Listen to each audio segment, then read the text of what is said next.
and he brings forth Jadis. Polly's role highlights the importance of community support and accountability in making ethical choices. She's always thinking ahead. What will happen if we do this? What if this turns out badly? So we need to be thinking about all of the dynamics. Resisting temptation shows the power of virtue and faith to transform and empower free will. So when Diggory goes to the garden to get the apple, he resists the temptation to eat it himself and become immortal. And so he takes it back to Aslan, but then Aslan gives him an apple to take to his mother. So in resisting the original temptation that he knew was not quite right, he is actually rewarded in the end with the very thing that he needs.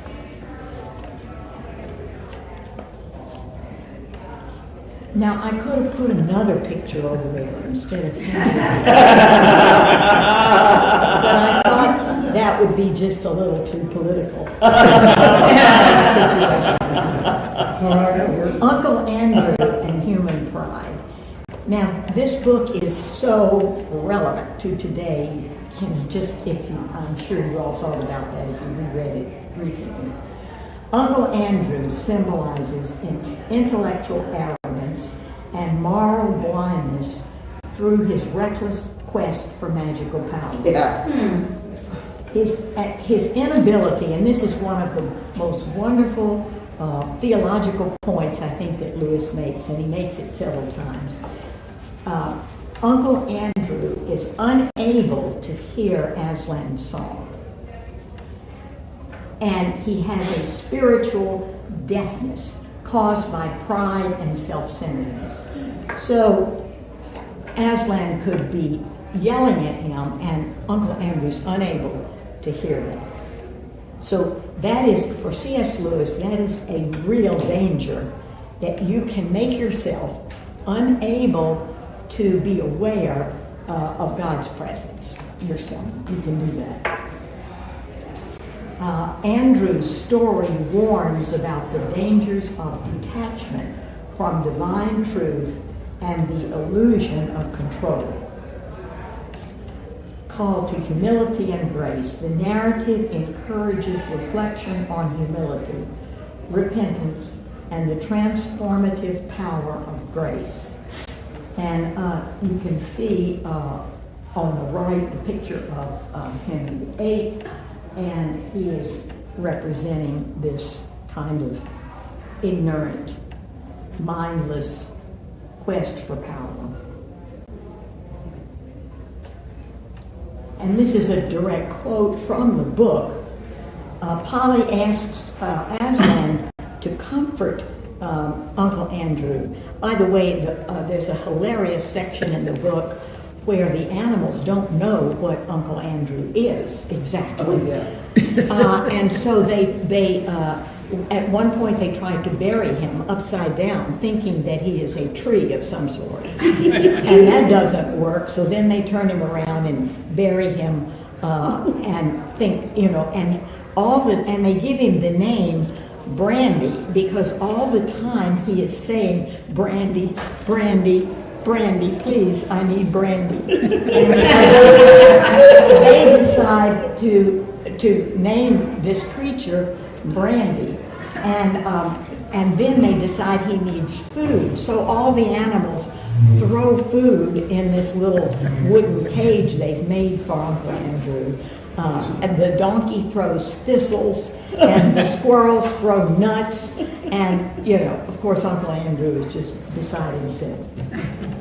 But so Polly says, "Can you do something to help Uncle Andrew?" And Aslan said, "I cannot comfort him or help him. He has made himself unable to hear my voice. O Adam's sons and daughters, how cleverly you defend yourselves against all that might do you good." So there's an effort to silence that little God conscious that is in there. And when Polly asks Aslan, and this is the frightening part, she asks Aslan if our world is as bad as Charm, which is desolate. And this is his reply. Not yet, and he actually said, not yet, daughter of Eve, but before you are an old woman and you, Diggory, are an old man, great nations in your world will be ruled by tyrants who care no more for joy and justice and mercy than the Empress Jadis. Now that's a very chilling thought, is it not? That has come true. In today's situation, today's world. Okay. It's been true over and over. Yes. Let's When was it look written? at 50s. the deplorable The 50s. world 50s. Thank you. and the consequences of sin. And you can see a picture of a desolate environment, and that's exactly what Charm looked like. The deplorable word, which we are never told what the deplorable word is. So we could spend some time, if we have it, which we probably won't today, but talking about what the deplorable word might be. But whatever it is some kind of curse that exemplifies sin's ultimate destruction of life, community, and beauty. The narrative parallels biblical stories of judgment, highlighting pride's destructive nature. Modern choices often prioritize power over stewardship, mirroring this destructive dynamic. So in other words, in this story we have Aslan singing creation into being with everything that we have been given, or that parallel to our world. And if we're not careful, it will end up like Charm. God's grace provides hope and restoration even amid devastation and sin's consequences. Okay. So Aslan is singing the world into being. Aslan's singing symbolizes purposeful creation. That's important. It's not, our world is not just an accident, not just a accident in a physics term. It is a deliberate creation, according to Lewis. And it's rooted in divine love, echoing theological themes from John 1:1. The harmony of Aslan's song contrasts with Charm's silence. There's absolutely nothing moving in Charm. It's completely destructive and silent. The vision invites reflection on creation as a sacrament that reveals God's glory and our stewardship responsibilities. So we've been given a gift, and we are supposed to take care of that gift.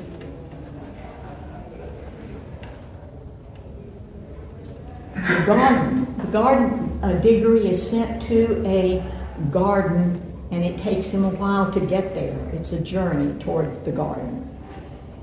The symbolism of the garden recalls Eden, representing a moral test of trust and obedience that shapes ethical understanding.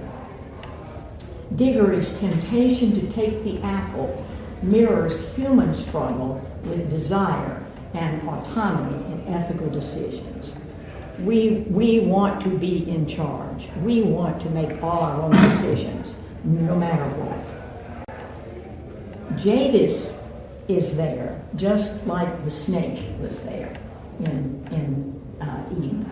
Jadis' persuasive arguments highlight evil's subtlety and the complexity involved in making moral choices. She tells him that if he will take the apple and eat the apple himself, he will not only cure his mother, but she will live forever and he will live forever. particularly if he gives his mother a bite of the apple that he has stolen. And when Diggory gets back to the young Narnia, Aslan says, if you had done that, then your life would have been miserable. You would perhaps have lived forever in misery. So he's cautioning him against this urge to power.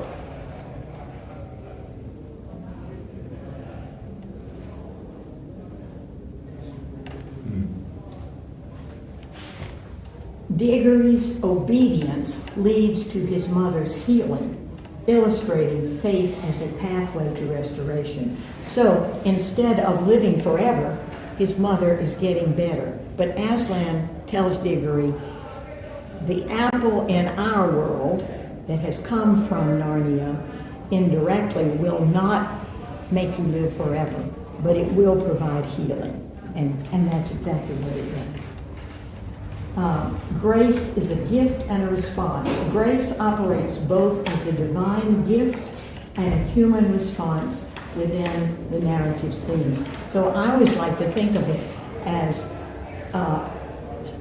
if God gives us something, then we can give back something to the world, or to, in essence, to God. Outward signs in sacramental theology symbolize inward grace, and that's the apple, the garden, and of course Aslan. Diggory's journey mirrors a pilgrimage toward personal and communal healing and transformation. So Diggory's journey to the garden is like our journey through life.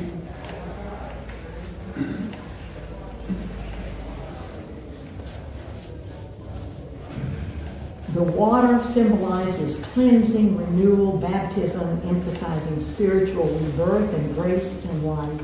And the apple, which features so prominently in this story, represents temptation and healing, reflecting complex theological meanings tied to human experience. So we're both tempted, and we sometimes are able to resist, and sometimes not.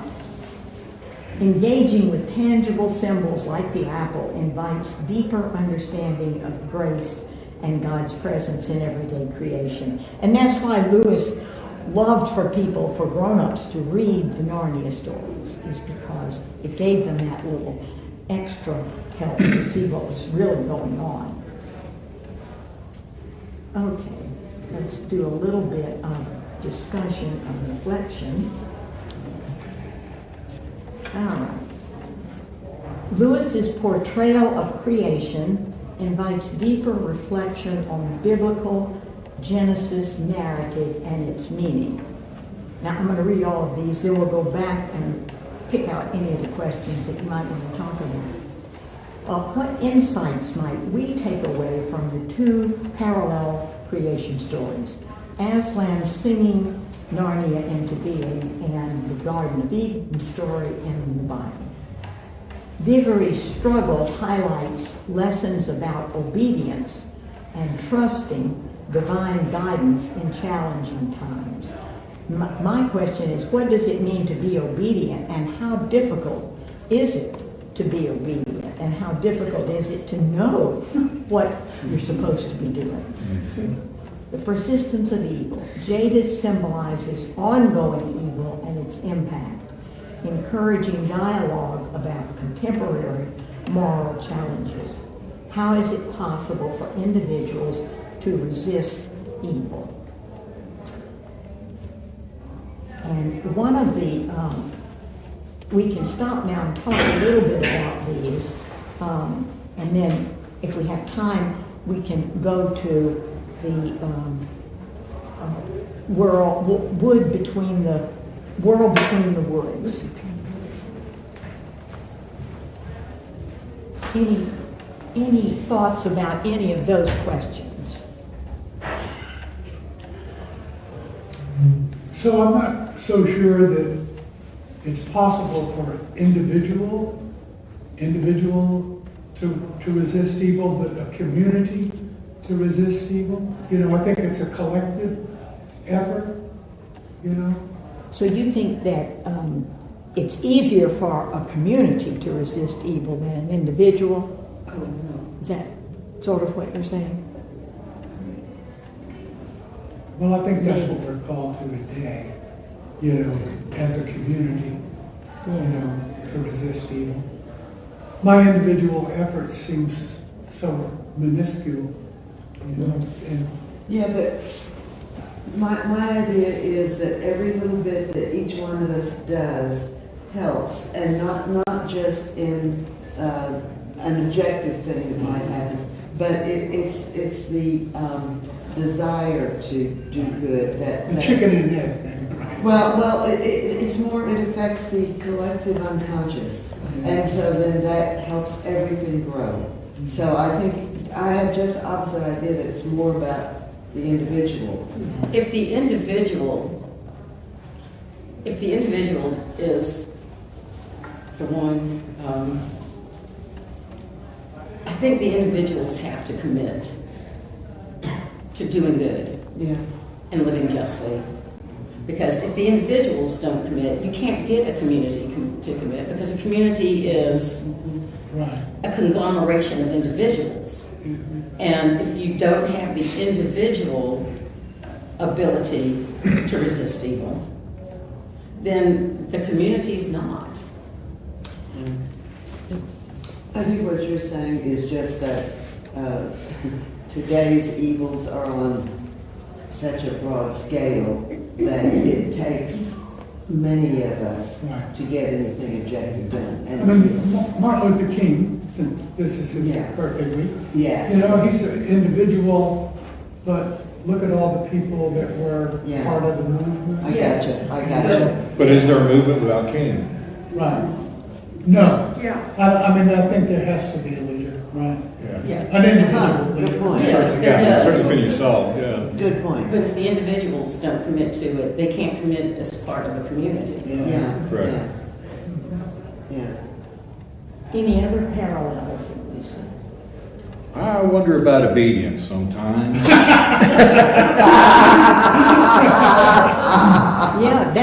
What it means to be obedient is a big question. It is a big question, and you know, the Pharisees and the Sadducees were teaching obedience is merely a moral question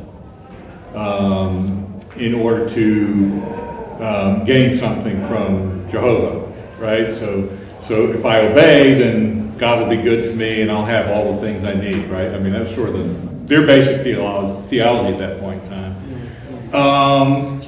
But you know, what does Jesus say is the great commandment? To love the Lord your God with all your heart. and all There's your no soul. mention of obedience Yep. in the great Yeah. commandment. So perhaps it is. I think there should be another word. I can't think of a word. It's too early in the day. But to describe obedience as a consequence of love, as opposed to being the objective of love. Does that make sense? I think that does make sense. Okay. So that's kind of where I am with obedience these days, and I do trust. I had a parent that was very abusive and demanded obedience, and I had one who was very loving and asked for trust. So where do you think I went? I went to I could trust love. Yeah. I had no trust for obedience, because if I did, I'd get my ass kicked. And if I was obedient, then nothing. Just nothing, okay? And I think that's kind of like maybe where the moral question it leads to is nothing. If we get hung up on morality rather than the commitment to love.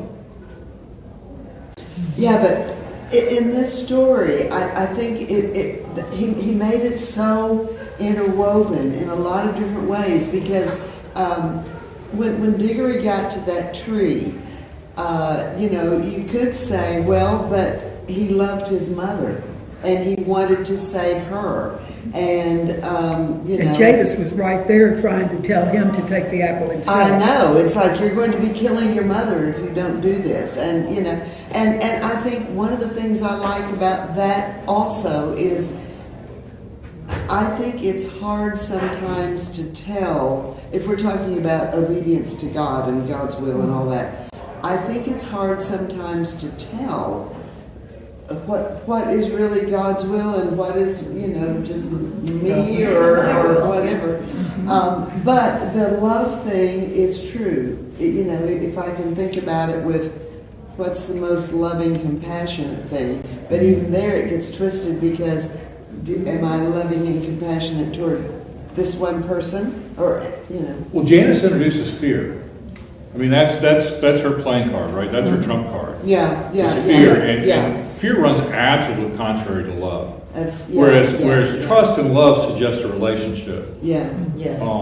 So I what was her name? Jadis. Jadis. I think I dated her. I got a pretty good insight as to how she operates. According to Lewis, she was a dim, The dim fine woman.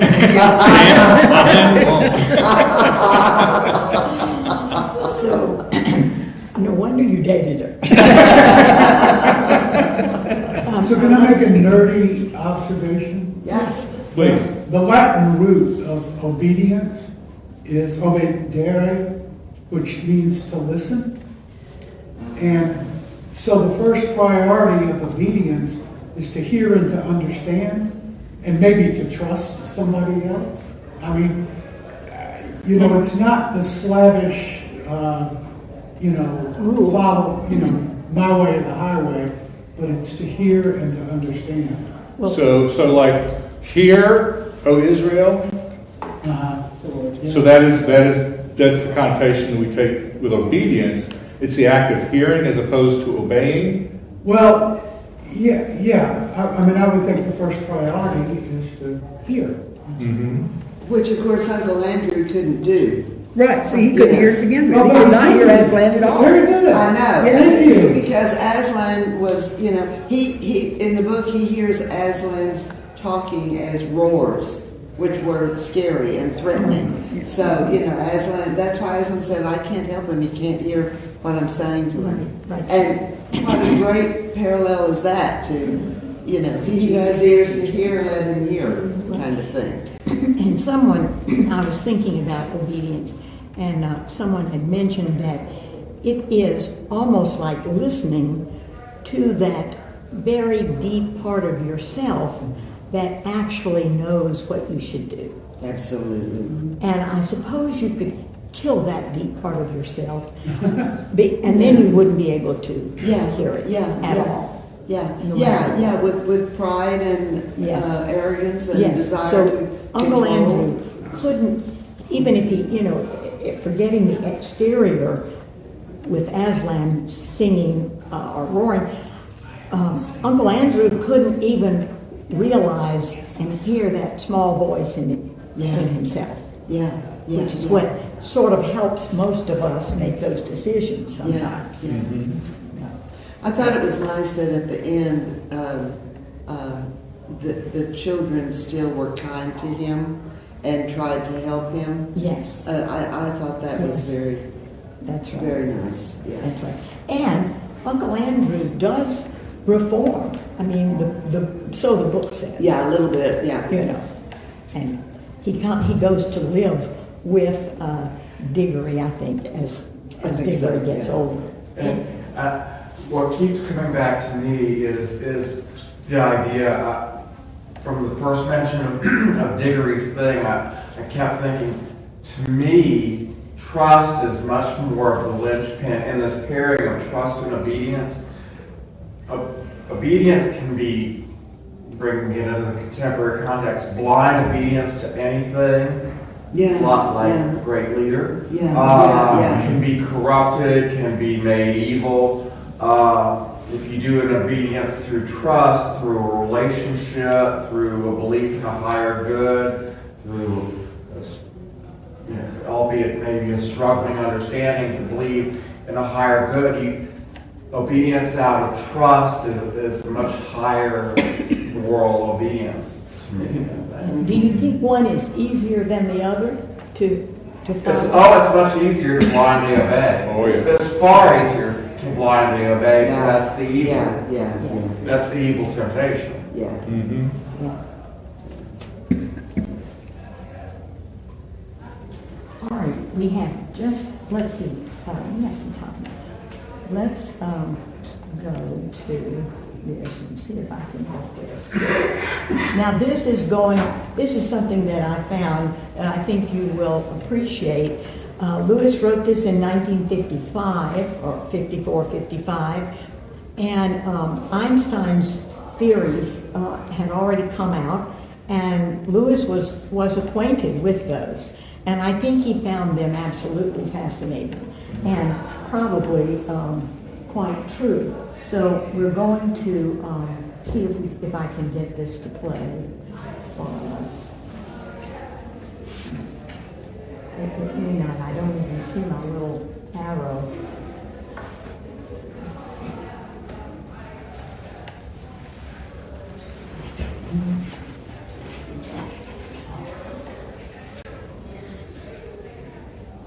Is it a movie? It's a video, yeah, and I want to show it. And I had it had a little arrow here, but I can't get to that now. Okay, do you have that video someplace else? Because I think you probably didn't embed in your Well, slide. it did embed at one point. Okay. So would it just disappeared?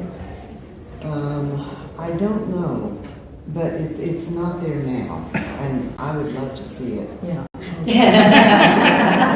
Let's see if I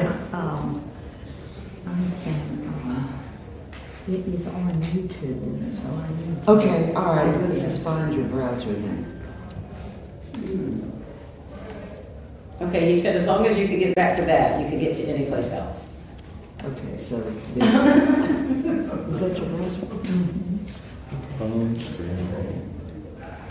Yes.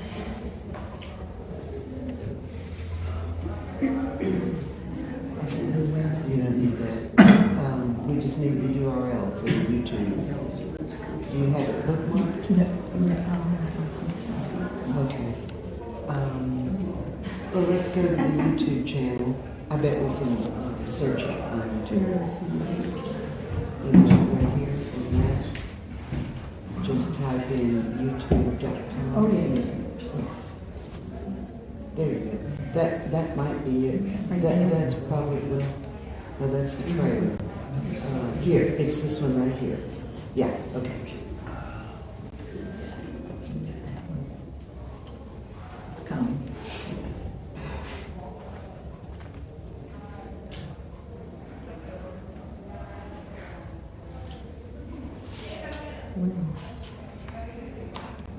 Are you on the internet? I hope so. It's 10:10 now. Do you know how to tell if you're on the internet? Okay, it looks like it's loading. Maybe it'll just take a minute to load. It shouldn't take that long. And, We can see it right here. yeah, but it's not. It's not coming. Try double clicking that, where it says the wall between the wood between the walls. There is how to do it. Okay, that's not working, and YouTube.com isn't working. So, I wonder if we're, that's not working. oh, or you think we're not connected to the internet? Well, I'm thinking we may not be, and with the amount of time left, we've got the information on how to connect right here. Do you know how to connect to the internet? Well, we've got the information for it right there, but yeah, I'm not that familiar with how to do it on a Mac. But I can read off the information. It's okay. Okay, good.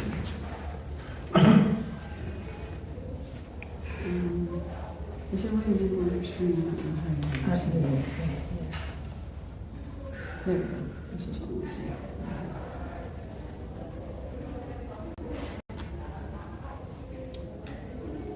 Your speakers. connected to Wi-Fi. Are we connected to Bart's guest? Let's do St. Mark's guests.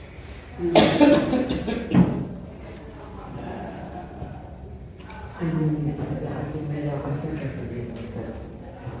Okay, it's connected. She's been connected before, so it saved it. Okay, good. So now, this is your YouTube channel?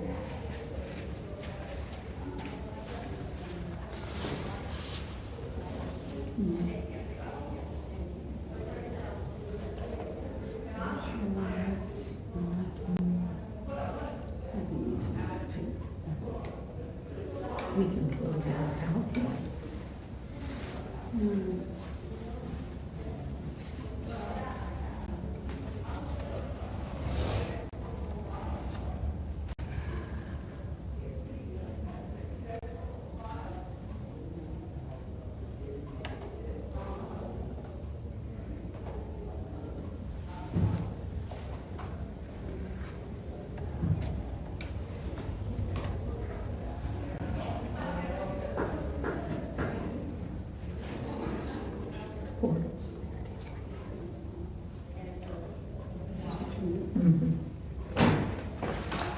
Careful, careful. Sorry. So now we just We can go into, we get have to switch it to one. here. I don't know how to switch it. Do you know how to switch it? I don't know anything about these things. Unfortunately. I'm not sure how to make this show up on the screen, that's all. Are Do we you know how to do connected with that? an HDMI? We've got the, Yeah, I think Barry put the HDMI on there. but now that we've gone to Safari and out of the PowerPoint, Are you in the PowerPoint? Do you know, can you help with, can you make we're this go? we're trying to play a YouTube video up there, and we've I got, have no idea. I'm not a Mac person. oh, Oh, yeah. we've got it pulled up. You get it. We're connected to the internet, You can do mirroring. and You just it's, need to come up here. But I don't know nothing about the commands for a Mac. I am Windows. Hey, I don't know, I just don't know the system. while we're waiting for this, I would like to say one thing. I don't know how to That share is the screen. that the stories of C.S. Lewis and all the fairy tales and stuff that I read growing up, they are what have made me into a person who believes all these theories about parallel universes and all these sorts of things, because that's what fairy tales are. They're alternate universes. I'm going to say this to the live stream. For those of you that are on the live stream, we apologize, but we must stop because we have to reset to do the main service. They're going to continue on with a couple of minutes. Y'all have a great Sunday.